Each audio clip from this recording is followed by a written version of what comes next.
This isn't the video that I had planned this week, but I was at the park over the weekend reading some of your messages, and I realized that there's this giant bubble of pressure that a lot of you are experiencing, which of course then weighed heavy on me after I finished reading your messages, so I decided that I wanted to address it right away. Today, we are going to discuss the pressure to have kids, what it is, where it comes from, and most importantly, how to deal with it.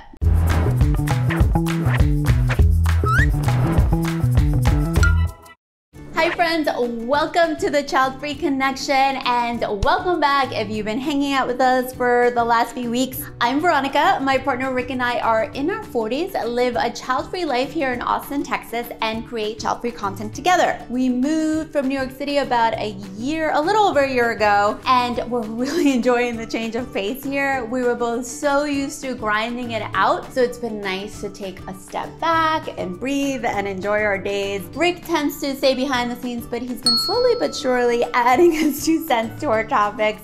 So you'll probably be seeing him later in this video. The Childfree Connection is for inspiration, support, celebration, and education of living child-free. So if that sounds like a community that you want to be a part of, please take a moment to like this video, click the subscribe button, and hit the bell so that you get notified each time we release new content. Also, we've been spending a lot of time on Instagram, so be sure to follow us there and send us a DM anytime. We love chatting with all of you and getting to know you better. We're also working on a few other goodies, which we're not ready to talk about yet, but of course we'll be filling you in as things develop. You would think that once you have come to the conclusion that having children will not serve you and a child-free life will, the pressure would lift. As we have discussed in our past videos, this decision can take some time and quite a bit of self-reflection and thought. Of course, for some of you, the pressure was never there or it has lifted, and your choice is respected by all the people in your life that you cross paths with. If that's the case, cheers to you. But for a whole bunch of you, whether you have already made your decision to opt out of parenthood or are still in the process of deciding your path, the pressure is coming at you from all different directions. Now, be sure to watch the whole video because not only am I going to outline some of the sources of pressure many of you are dealing with, but I am also going to give you some tips that will help you cope and navigate and push through to the other side. Let's start with, where is the pressure coming from? Sometimes it comes from you. The pressure to become a parent can be completely self-imposed. Just like we can pressure ourselves to be married by a certain age, or buy a home by a certain age, or make X amount of money by a certain age. Even if your reason for not wanting kids is lack of desire, or any of the many reasons we have discussed in our past videos, the pressure can remain. You may even be putting yourself in a situation like, okay, I'm not going to be a parent, but now I have to do this great thing in my life to make up for it. I have to do all the things, have all the fun, make all the money, have the perfect relationship. You don't need this thought pattern. It's as if you have given up something so huge that you better make up for it. But in reality, this is just pressure that you are placing on yourself.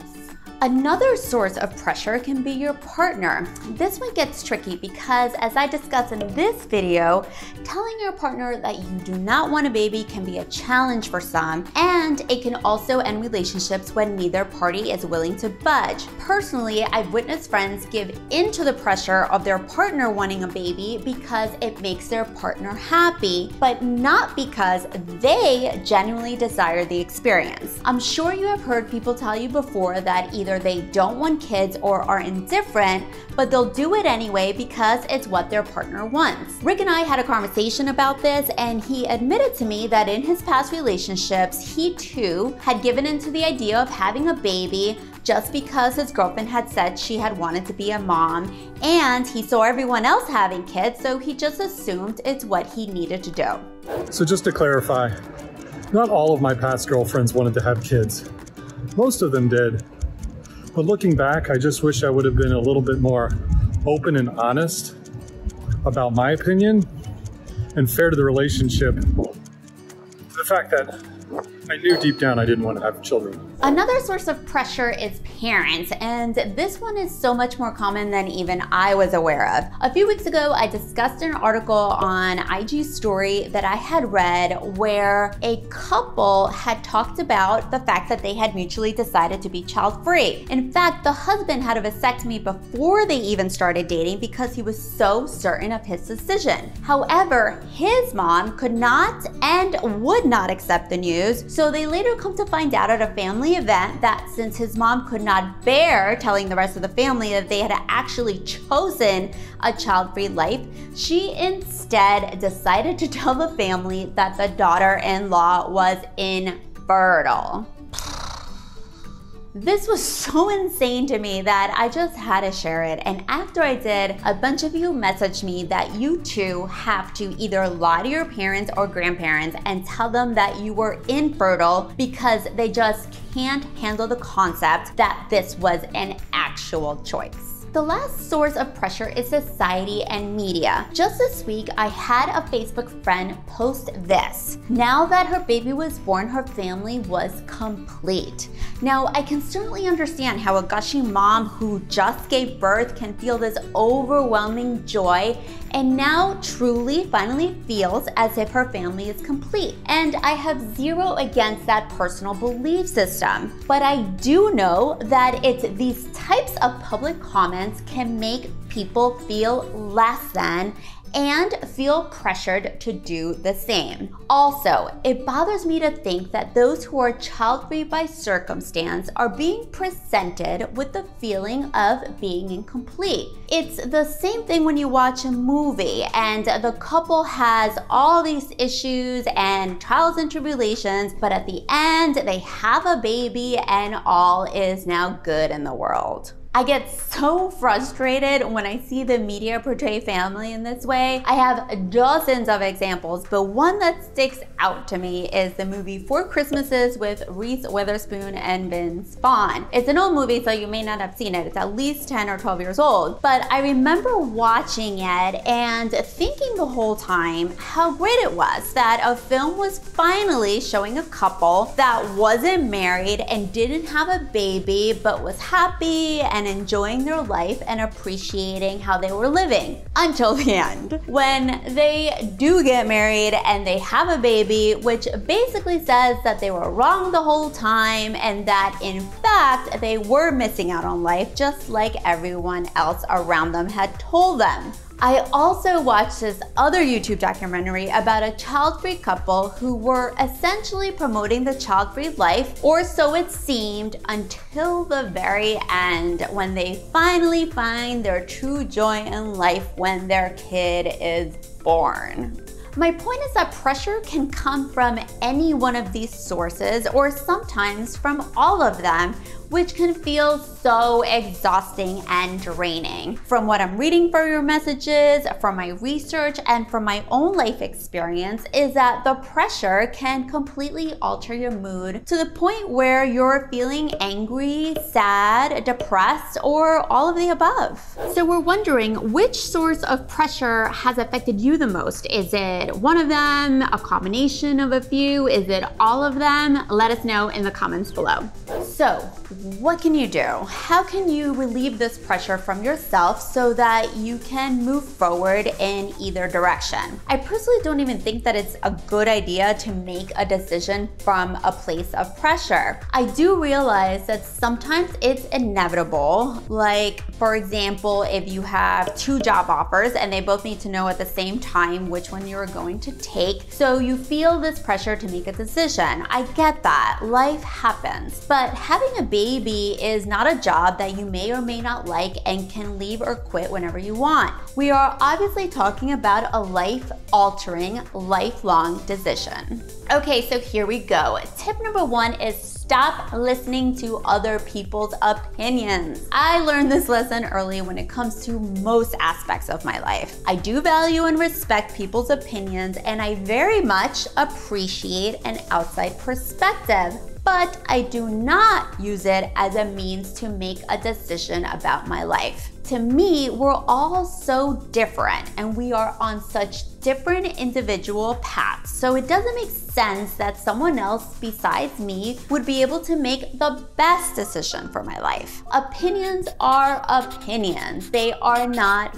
facts. The people who claim to know you so well so as to say you should listen to their opinion and do as they say don't know you as well as they think, or maybe you even realize. We only reveal parts of ourselves to others, sometimes large parts, but it's not 100%. Others' opinions are based only on what you share. So, because they do not know every detail of your story, they will form an opinion based on their own story, on who they are, not who you are. Tip number 2, stop worrying about what others think of you.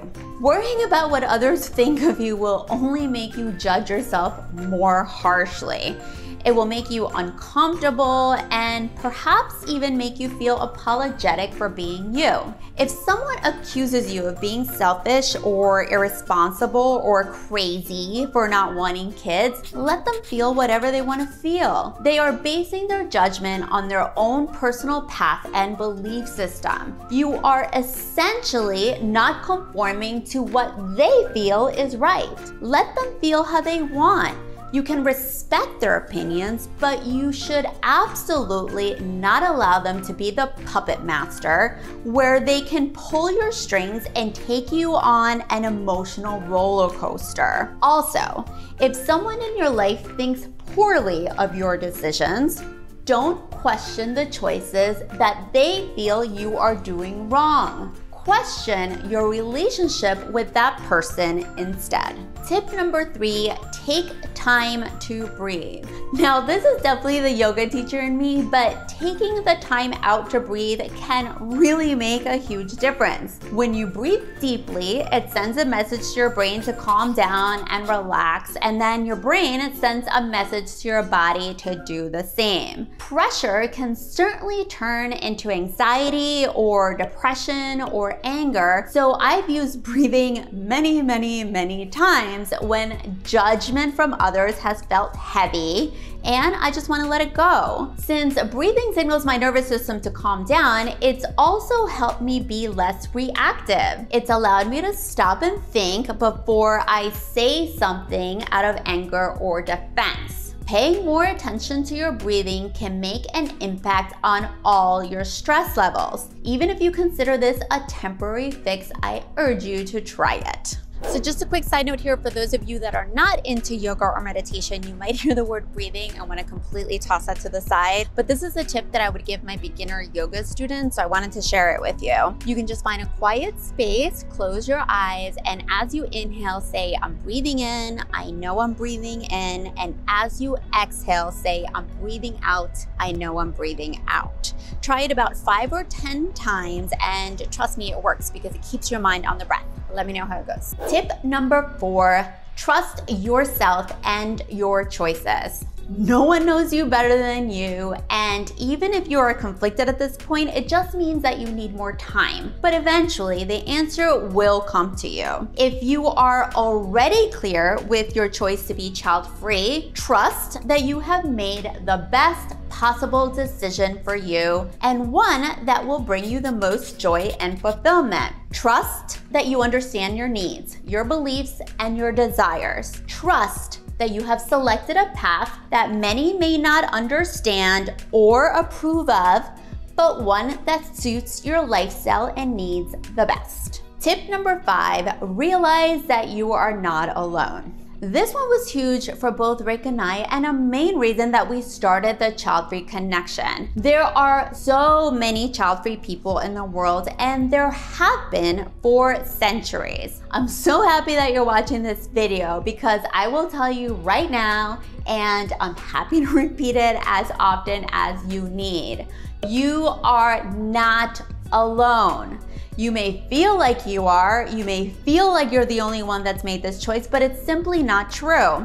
Rick and I are working on ways to serve this community better and to bring all of us together. Remember that the pressure that is being placed on you is from others who may even have the best intentions, but whose opinions are influenced by their own desires. Personally, I felt a lot of pressure for many, many years, so I have been in your shoes. But once I really thought about it and dissected the pressure and took time to understand it, like we just did together in this video, I was able to release any hold that the pressure had on me. It freed me. It allowed me to celebrate my choice and live my life the way I wanted. Ultimately, you are the expert on you, so do not give that power away. Hold on to it and live the life you want. That is all for now. So if you enjoyed hanging out with us today, please don't forget to like this video, subscribe, and hit the bell so you get notified next time we release new content. We thank you, we appreciate you, and we're excited to see you next week. I'm bribing him to stay. Do you want to be in Mommy's video today? I think you would do a good job. I think you would do a good job. Did you have a good birthday? We try to make you have a good birthday weekend. I hope you enjoyed it. He's falling asleep.